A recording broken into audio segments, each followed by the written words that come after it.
remember that, but apparently when I was around 3, I started to push my mom out of the piano and tell her this is my time to practice. As many young girls inspired by ballet and visual art and music and all these things, and I ended up being very, very inspired by all these different art forms and trying myself. I'm writing poetry and I'm drawing and I'm composing and I'm doing all these things from early on because that's how I was brought up.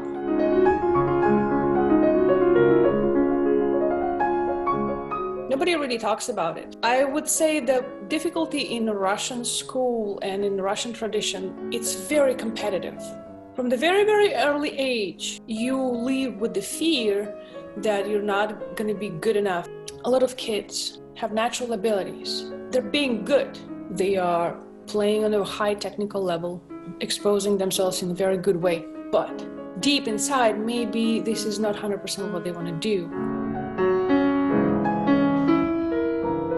A lot of people assume, okay, I'm gonna spend my best effort, best money, best resources on this product, put it up, and everybody just gonna drop down dead from admiration. And that doesn't happen. That's because people are not used to see this type of content from you. I really admire how quickly the idea of stay-home competition came in. I think it's a very, very healthy upbringing of new talents, a good example for others.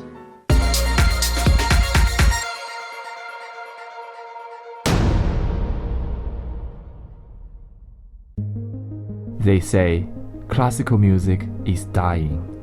The media, movies, television shows, and video games are all promoting modern non-classical music.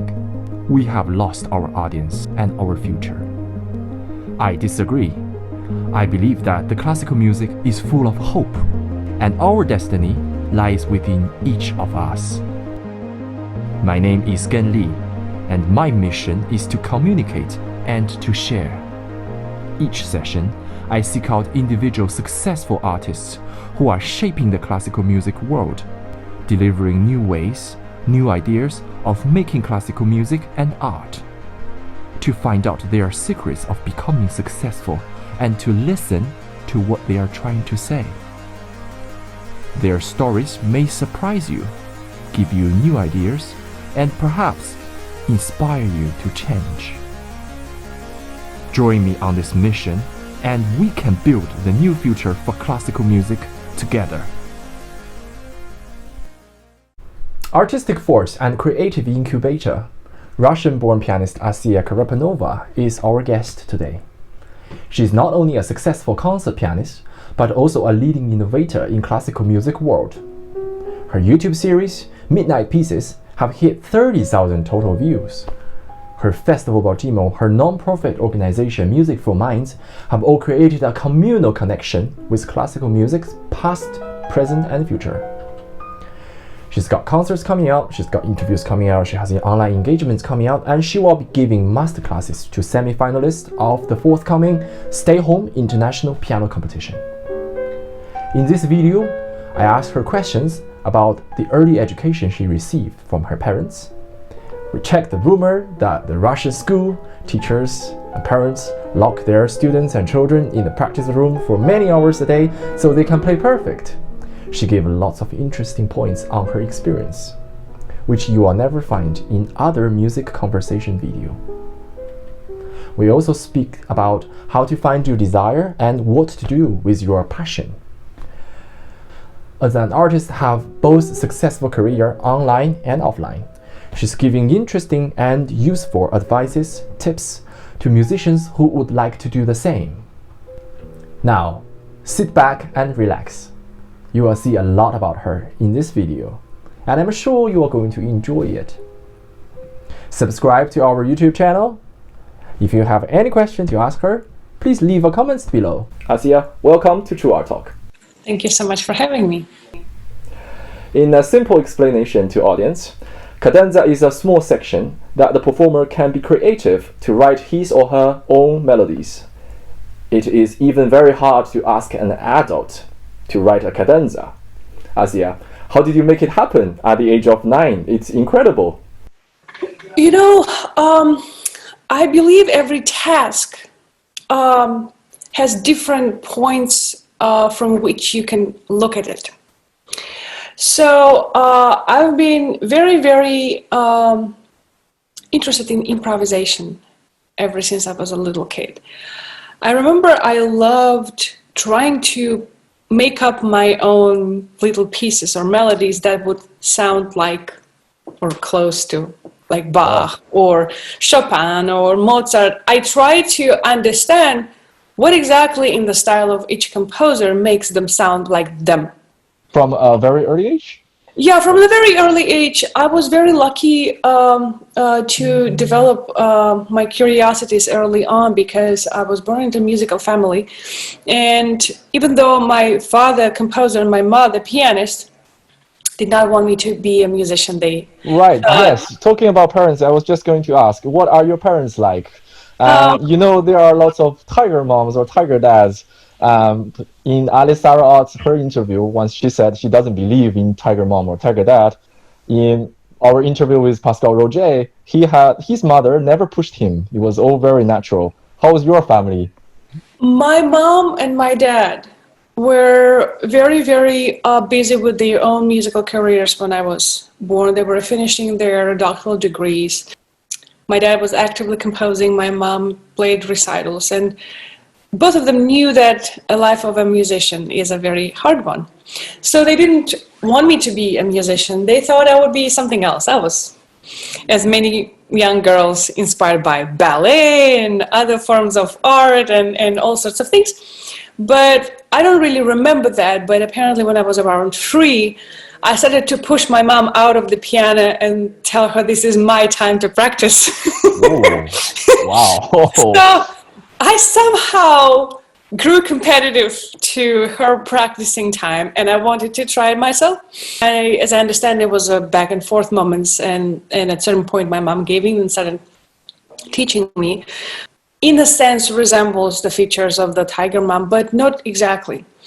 I had a very unusual upbringing. I was homeschooled until I was 10, which was in Russia. In the end of 80s, beginning of 90s, was a very unusual thing to do. My mom homeschooled me. My upbringing included, studying of all the classical literature and visual art and music and all these things. And I ended up being very, very inspired by all these different art forms and trying myself in all of these art forms because I'm writing poetry and I'm drawing and I'm composing and I'm doing all these things from early on because that's how I was brought up. Naturally, for me, when I attempted to do my own cadenza, I definitely did not think of it as something extraordinary or a difficult task. I was playing a concerto that I loved very much, and I understood from other concerti that the cadenza is a short piece of music that is somewhat showcasey and that is based on main themes of the movement to which it belongs.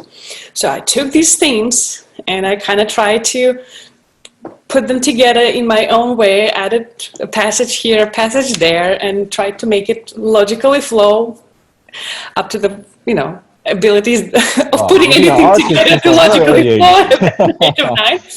Great, perfect. And that was my experience. And I think rather than looking at it as something of an extraordinary achievement or something that requires amazing ability, I think we need to do the opposite. We need to encourage everybody to write their own cadenzas, even if they're not going to end up performing them on the concert stage. We still can play cadenzas that were written by other composers. But the process of going through this analysis, understanding how these themes work, how else you can put them together, makes you put extra attention to the themes themselves, maybe live through them in a very, very specific way and understand them maybe more closely once we put them through ourselves as if we are recomposing them into something else. So it's a very rewarding process and I cannot encourage it more. Lovely, lovely. Now we see why you can do that at a very early age. And it's a very good point. We should all be encouraged to write, not just playing the piano, and to do all sorts of art activities. Now, I heard some of my Russian friends, pianist friends, they told me there is a tradition, maybe you didn't experience that, there's a tradition of locking young students inside their practice room until they play perfectly and then they can get out for dinner. Is that true? Or it was over exaggerated? We, I think, first hear this legend about Beethoven, who was locked in his bedroom with a spinet by his dad, who was very abusive, and little Beethoven was left just with a glass of water or whatever. I think it's same as like beating the students with a ruler. All right. I think it's a I've never experienced anything like that, and I don't know anybody who experienced that. And at the same time, I can say that there are instances of abusive behavior which not necessarily related to locking somebody somewhere or beating somebody with something. Mm-hmm. But I would say the difficulty in the Russian school and in the Russian tradition is it's free. And because it's free, it's very competitive. Right. From the very, very early age, you live with the fear that you're not going to be good enough to pass on the next class and next class and next class. I studied in the Central Music School of Russia. We had so-called competitive classes, which was grade 4 and then grade 8, grade 9.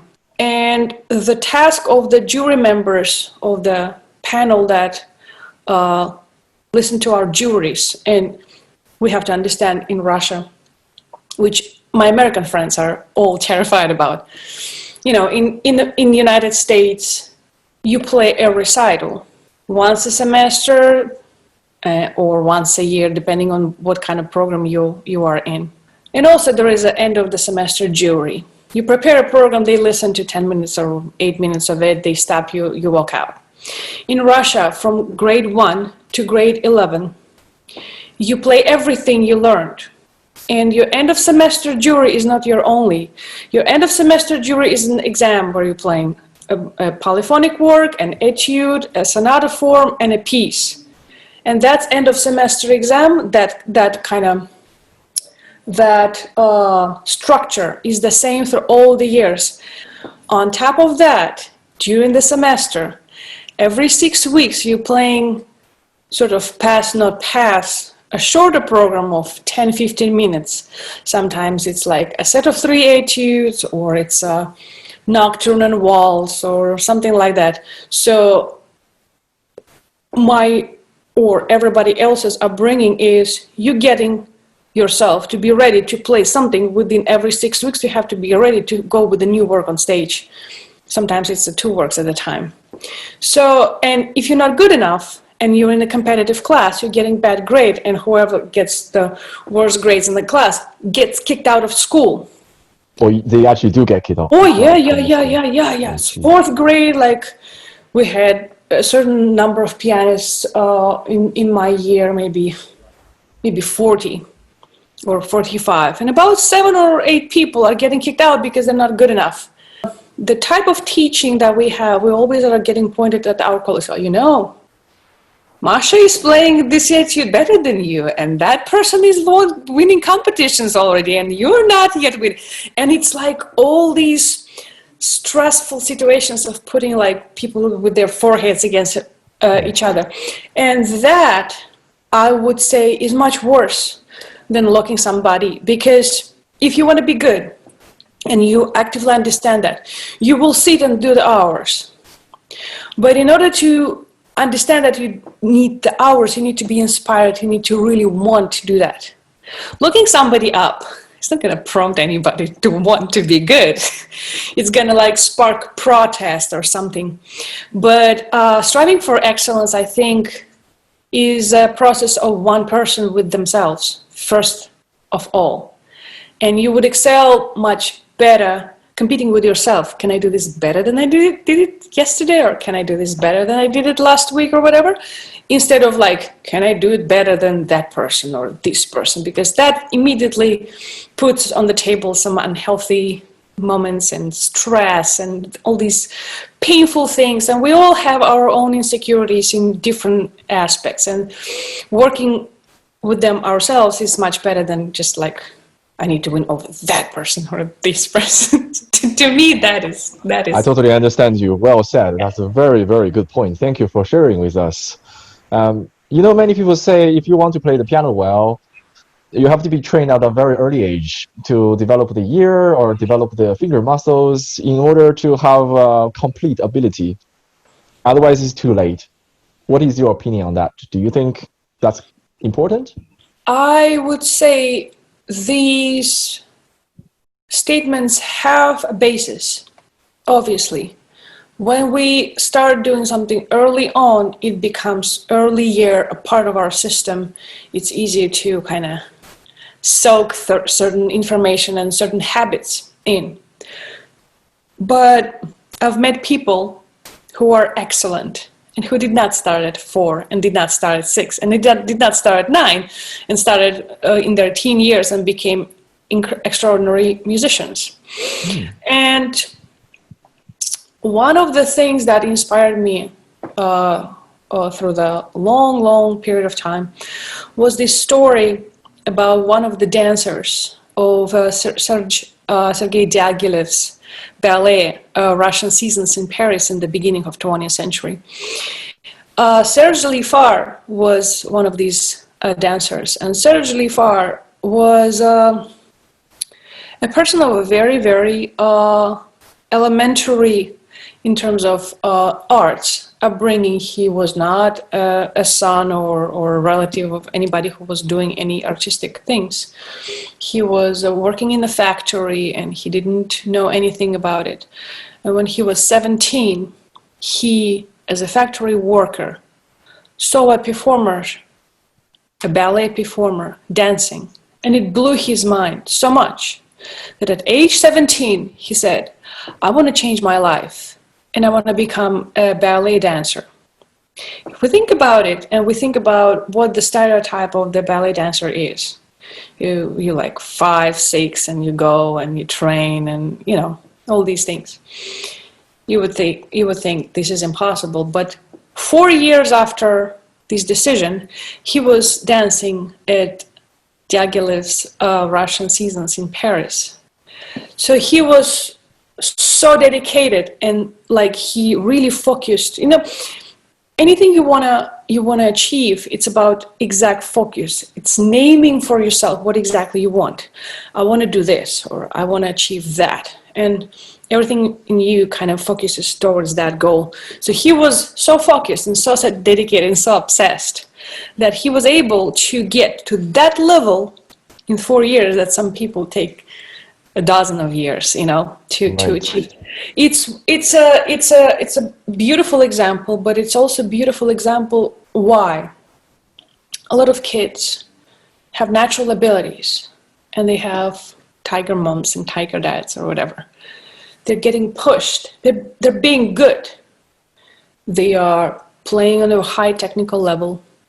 They are winning competitions, or they're exposing themselves in a very good way. But deep inside, maybe this is not 100% what they want to do. And I believe that's why this syndrome of a wunderkind or prodigy happens, when somebody is getting very, very high early on and then they're falling and they're not capable of keeping that level in their adulthood. I think that's because they were put on that trajectory early on before they were able to understand, is that actually what I want to do, or this is something that I'm being pushed to do. And there are happy examples of that too, don't get me wrong. I'm not saying that everybody who's pushed of course. And there are happy examples of that, and there are gorgeous examples like Evgeny Kissin, for example, who was very, very early wunderkind, and now he's an extraordinary maestro. But when you are older, it's easier to formulate for yourself your desires and your wishes and your interests.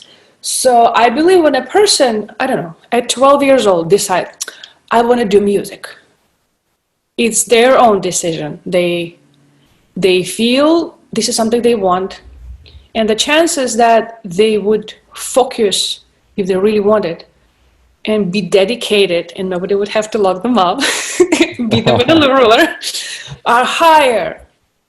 I really believe nobody should think, oh, if I did not start at 5, I'm doomed. No, you're not. I would like to go back to the first question a little bit more. You told us the competitive environment been through in Russia the early years. Did you enjoy that environment, or you didn't enjoy it at all? Or if you didn't like it, did it take you some time to get rid of some of the impact on Yes, you?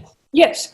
Nobody really talks about it, I have to say. Right. There are valuable things that we go through and we get from the school because the education is very, very deep. You know, we pass music theory. We are done with theory at grade 4. Okay. In the US, people go to college and they start music theory when they're, 17, 18. We're done with music theory when we're 10, and that's it.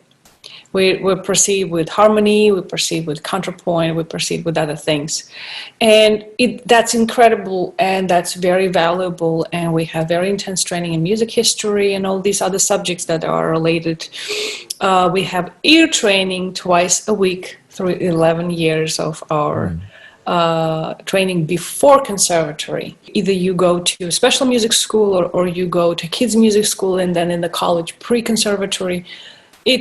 Ear training is very, very intense. We have, in the early grades 1 through 4, we have this class which is dedicated to rhythm solely.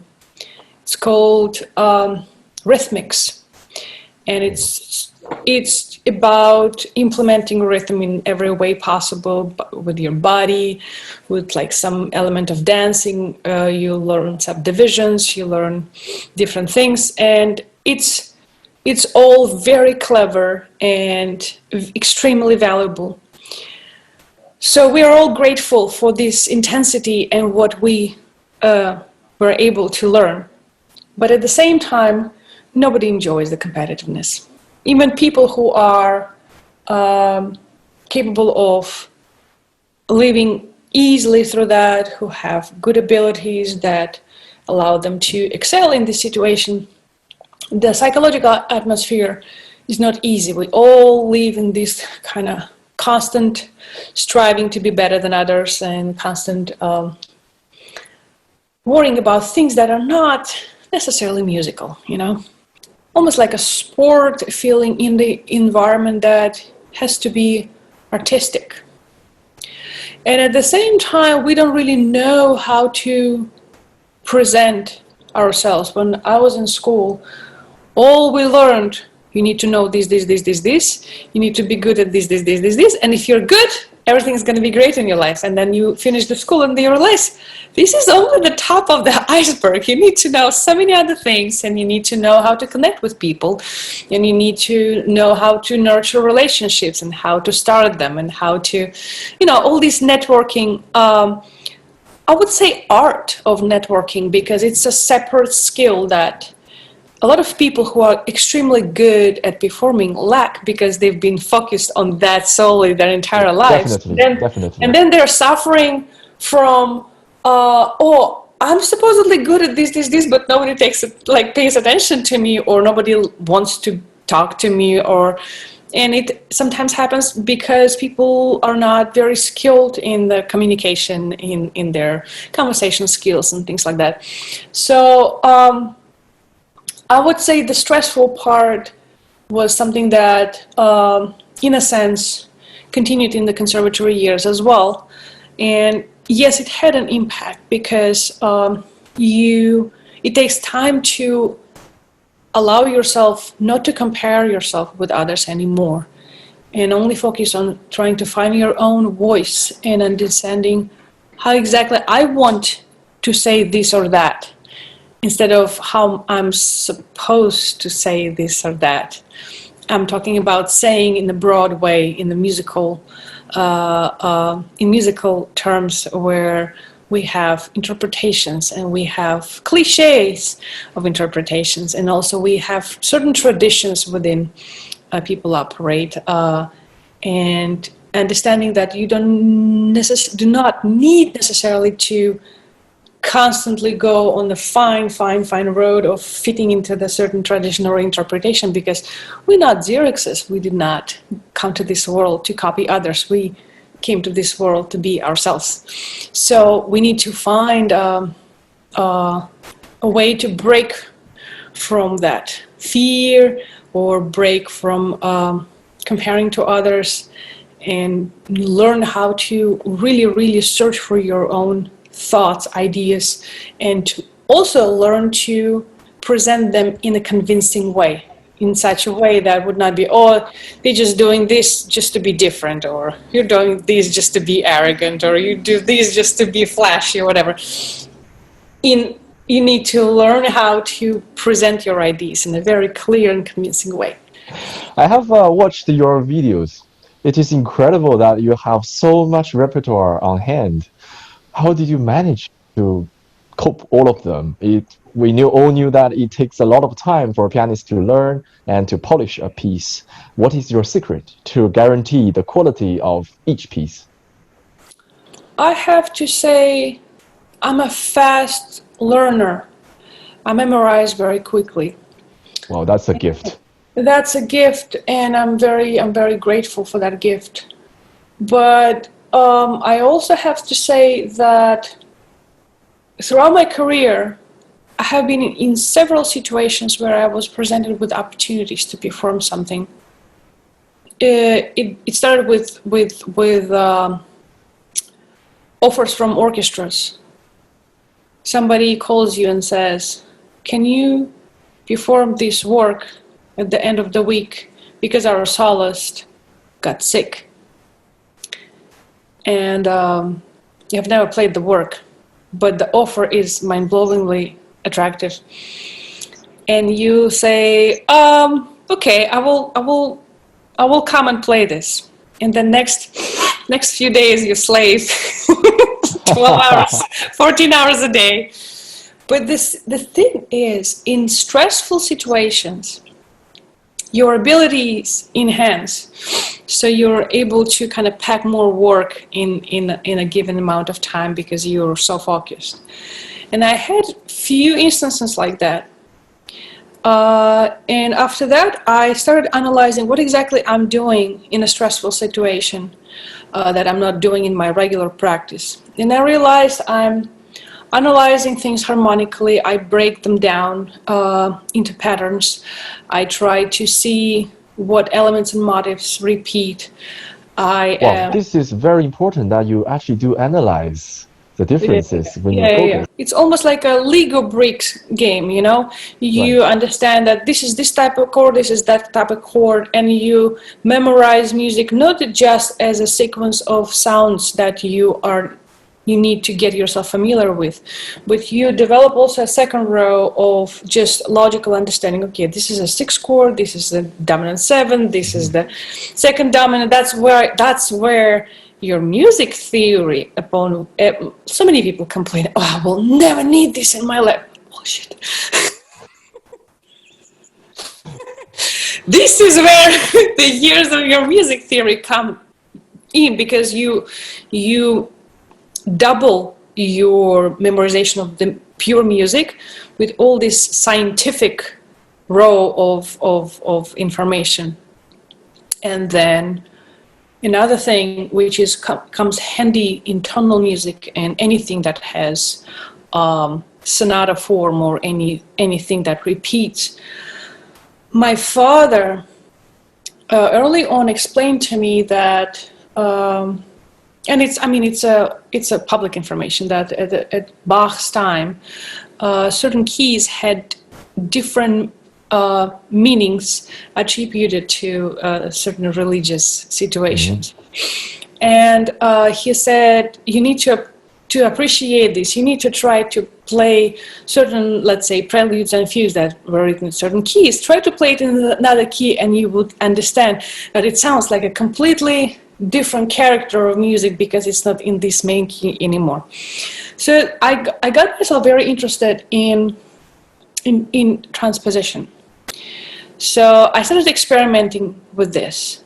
And if you're practicing it for a few months and you're performing it over and over and over again, at a certain point you develop a certain numbness to the freshness of every harmonic change, to every situation, like savoring all the colors and everything, because it's not like you're playing on autopilot, but you kind of do, because it's almost automatic.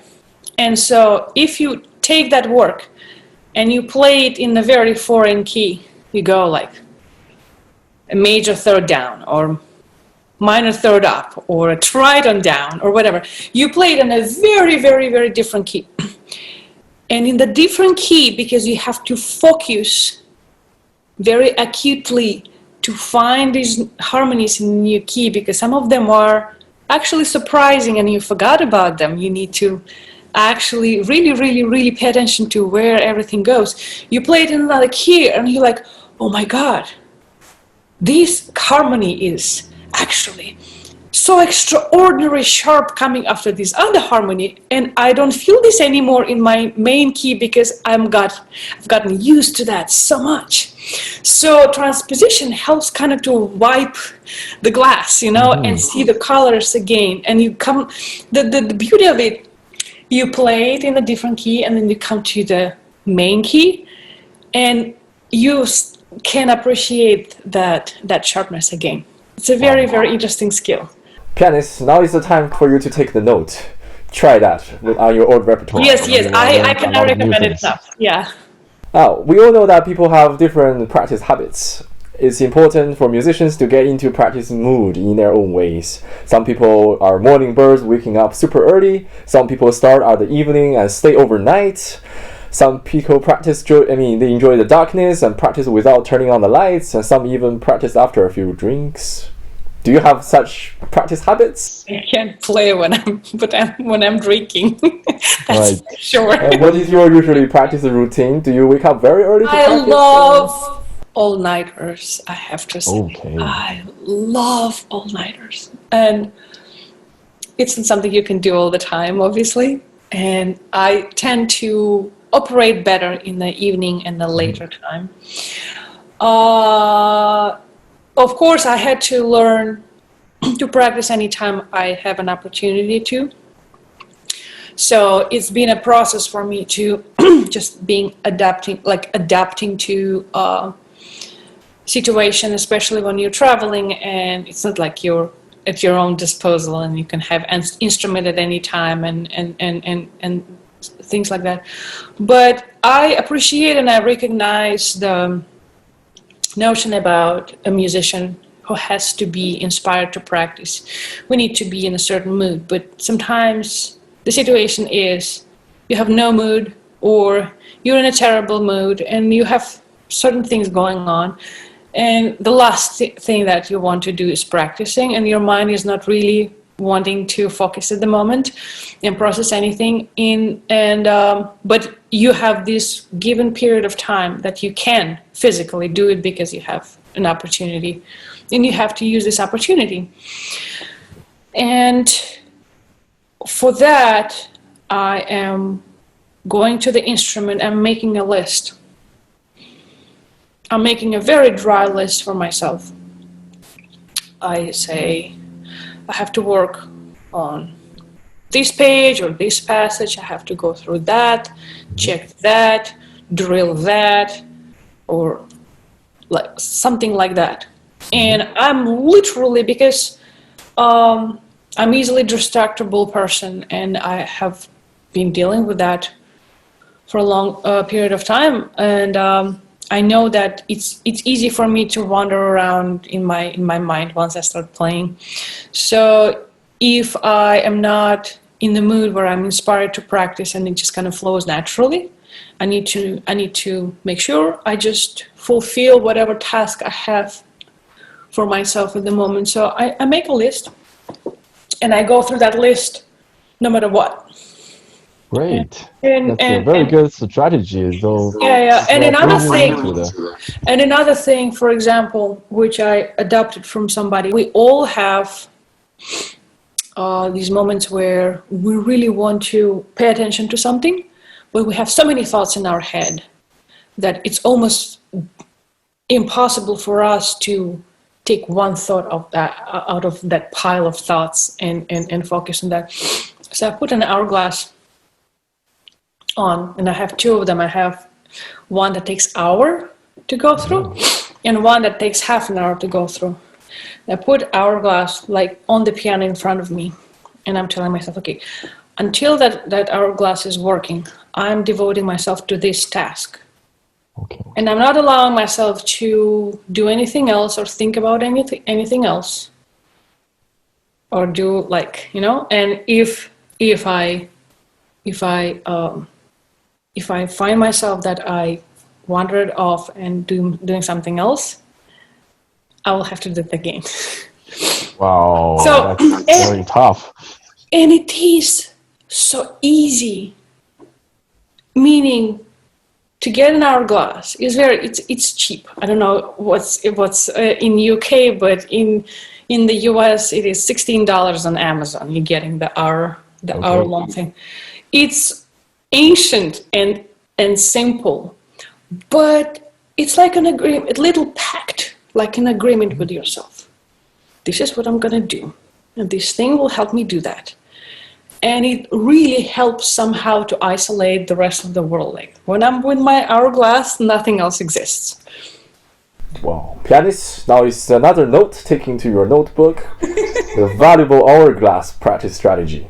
Perfect. Thank you for sharing this with us. You have been very successful on traditional way of music career building, and you started your online career too. When did you start? And what idea came to your mind to start building an online music performance for your audience? If you're talking about my series Midnight Pieces, this is something that came to my mind a few years ago.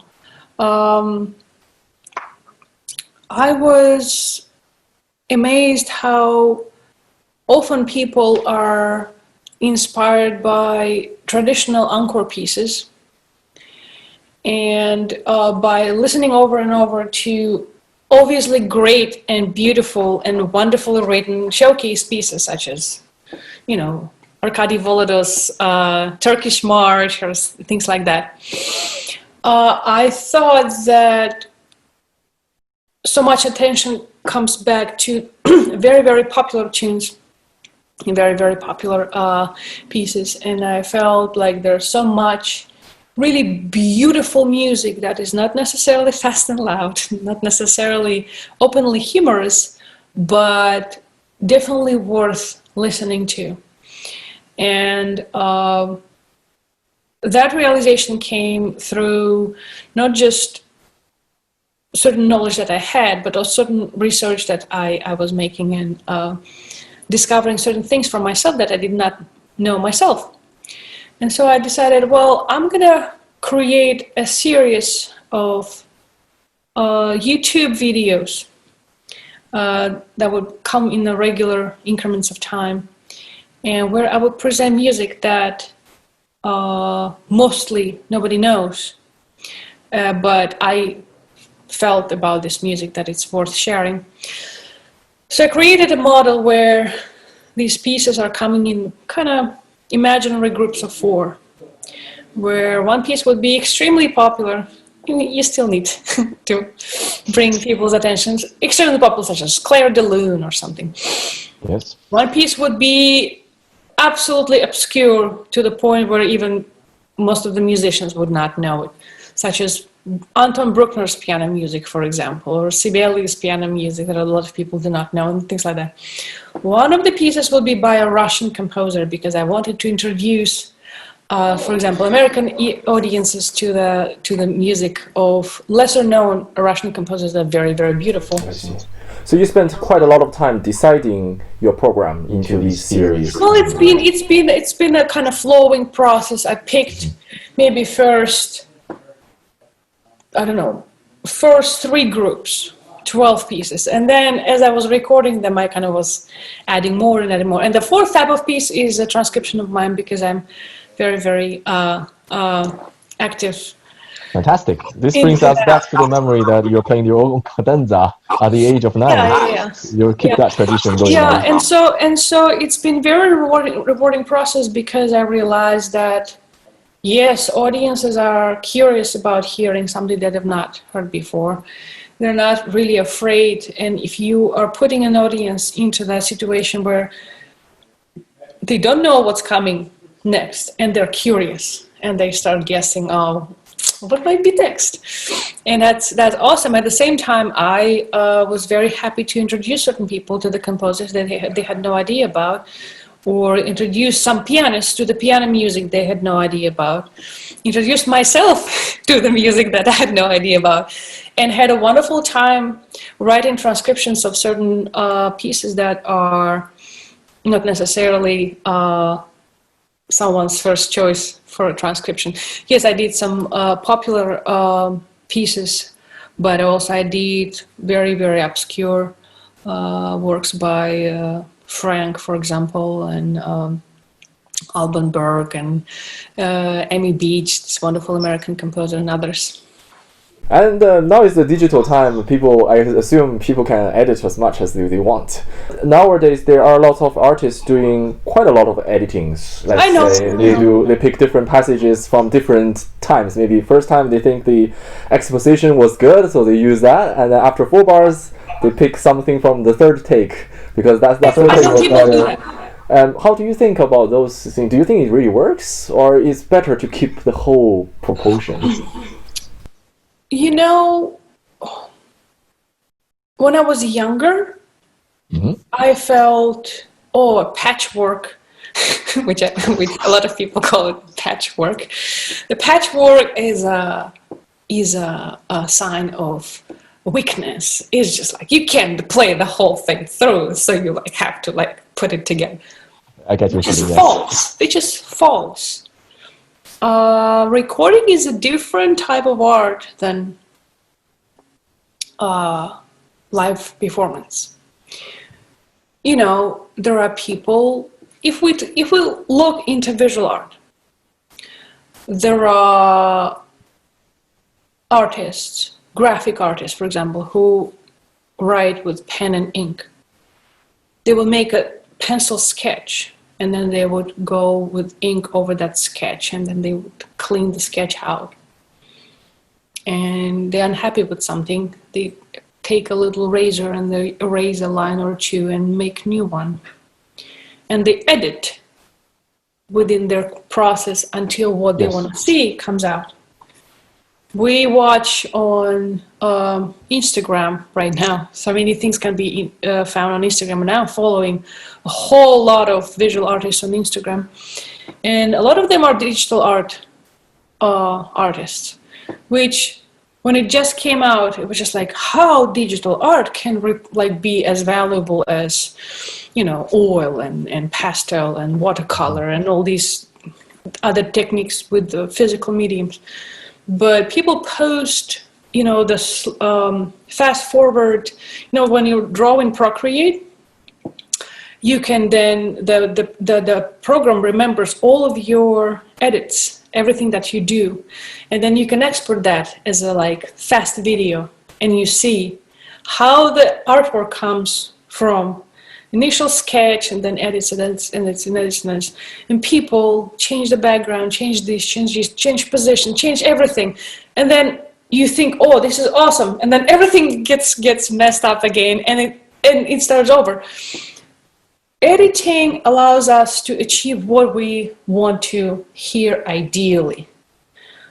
I don't know anybody who is capable of delivering an ideal performance without anything going wrong.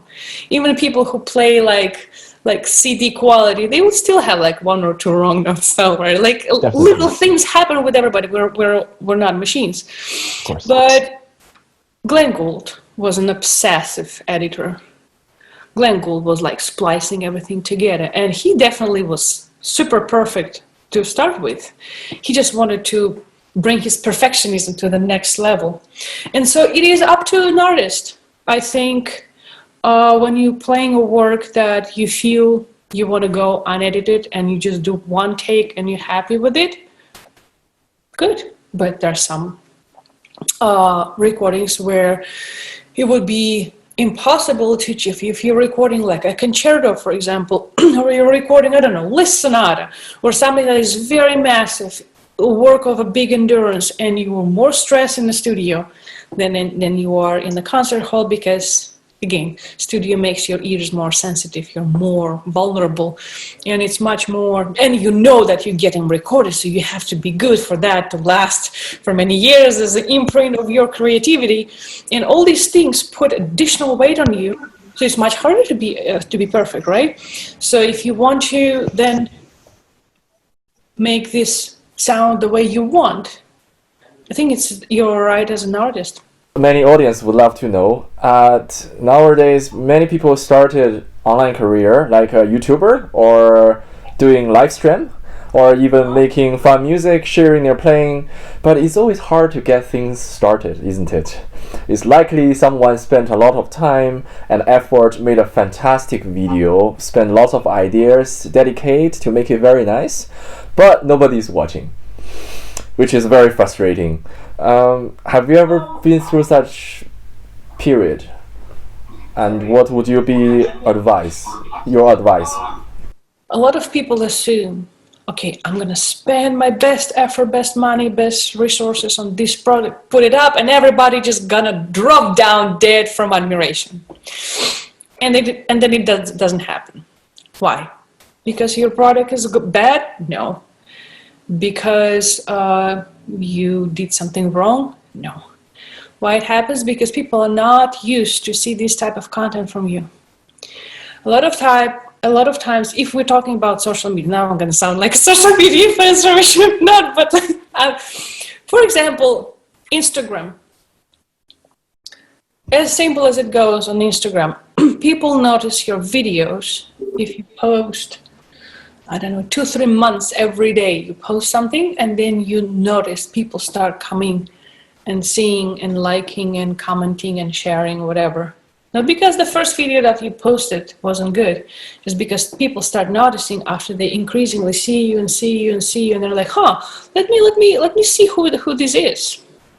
So this was one thing that I learned, which was very painful when I realized that, because again, when we are in a music school, we're told you have to be perfect, and then you will have the perfect life. But you have to do other things. You have to be persistent, and people like to see things over and over and over and over before they realize, oh, I want to see this again. I'm curious what's gonna be next. So with Midnight Pieces, it was the same thing. First few pieces, and I was very proud. I was very proud of my pilot piece, which was a transcription of Amy Beach song called Extase, which is this art song based on Victor Hugo's poem about this person who is in a very depressed state, and he walks along a seashore, and suddenly the clouds above the sea turn apart, and the god with his angels come down, and the hero of the poem experiences the religious ecstasy, which, like, when you see the word ekstase, it's not necessarily what you think. But I was very proud of my work. I was very proud of my transcription.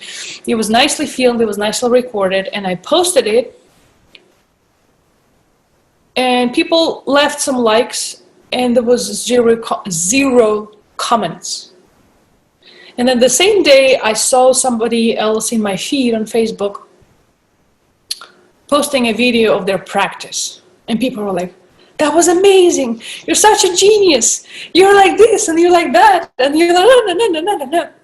And at the time, I was just like, why people are reacting with such extraordinary, intense appreciation and a reaction to somebody in their shorts in a practice room playing on the beaten up piano, while my perfectly filmed and beautiful and whatever transcription is not getting an attention I thought it would, at least visually, would deserve.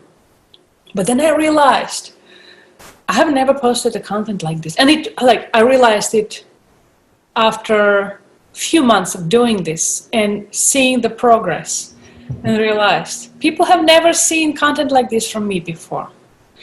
In the feed where we scroll and so many things are coming through. When you see a new type of content from somebody who has never done that before, you would not associate that content with the name necessarily. It's weird how mind works. And a lot of people would not notice just because it's so good.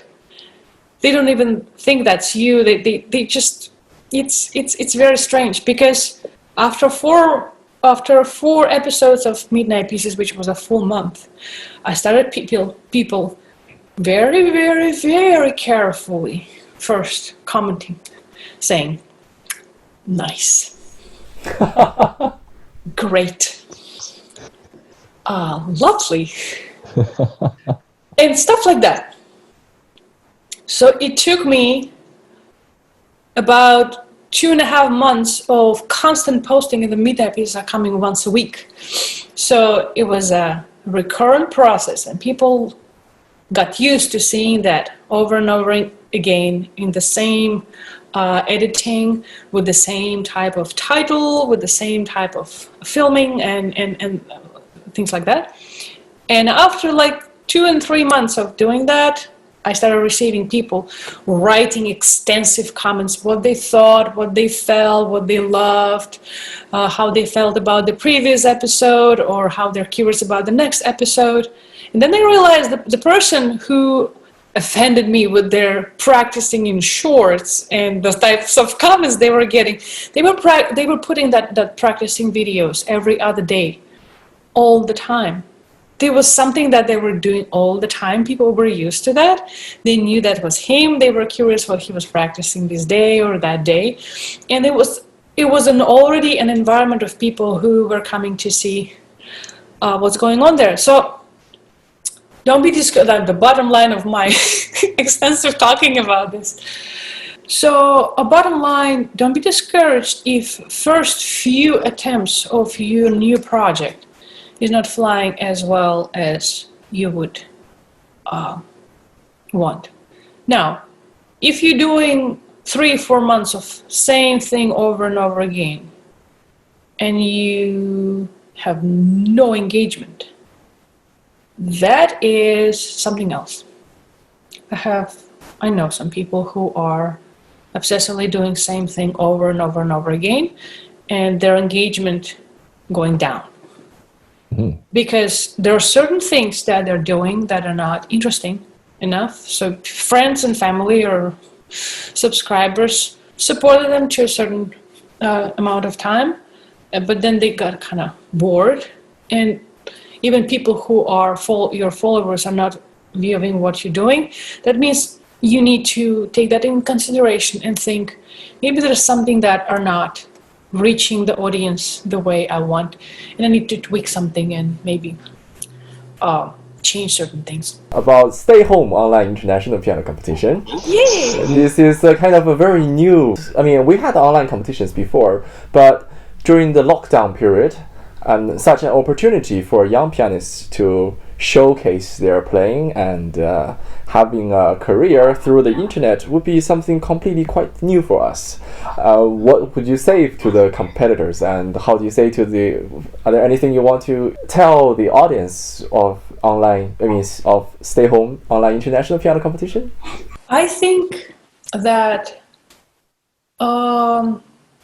this liberating of an idea that we can share something that we do from our living room is a novelty for many people.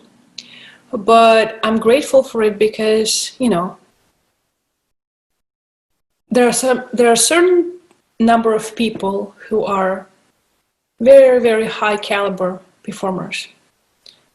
And you would never imagine them putting their practice videos or having them play even a little bit online because they're too cool for that. There are certain people who had very, very high standards about what they're doing online or not doing online. And I discovered that you have a much more devoted following and you much more connection with people that like what you do when you're more open about what you do privately with them, rather than, okay, this is my next concert, this is my new recording, this is my this and that and this and that. So when your online facade just becomes just series of ads, okay, this is my concert, and this is buy my CD, and come to this presentation or whatever. It is wonderful because, your following wants to know about these things. But when you open up the door into what you do, how you practice, how you go about your day, what other interests you have, what other hobbies you have, and things like that, some people understand that, and some people still understand that but don't want to do that. And I think this lockdown period pushed a lot of those individuals who felt like they would never do that kind of out of the shadow. I agree. And allowed us to see that. And I think that's amazing. I think that's so beneficial and cool. And there was also a little bit, a part of that was like a little bit of snobism. That people were snobbish about it. Oh, if you're like performing online, that means you don't have real work or something like these weird beliefs. And now none of us have any work, so we're all free to do whatever we want. And that allowance and that freedom that came with it, I think is very, very cool. I'm sure after the lockdown is over, a lot of people would continue sharing the performances and playing online on a regular basis or whatever they want for a long period of time, because there's a new opportunities in this, and first of all, opportunities to connect with people. So I really admire how quickly the idea of stay-home competition came in. I think it's helping people to connect with the idea of freedom of self representation online. It allows people to hear each other, continue meeting new names, and I think it's a very, very healthy upbringing of new talents, and also a good example for others. Terrific. Let's hope that many of the talents we'll see from stay-home international piano competitions, and more young pianists can find their platform to showcase their abilities. So Asiya, thank you so much for your time and your generous sharing to us for today. And we wish all the best, and Thank you so much. see you soon. See you soon.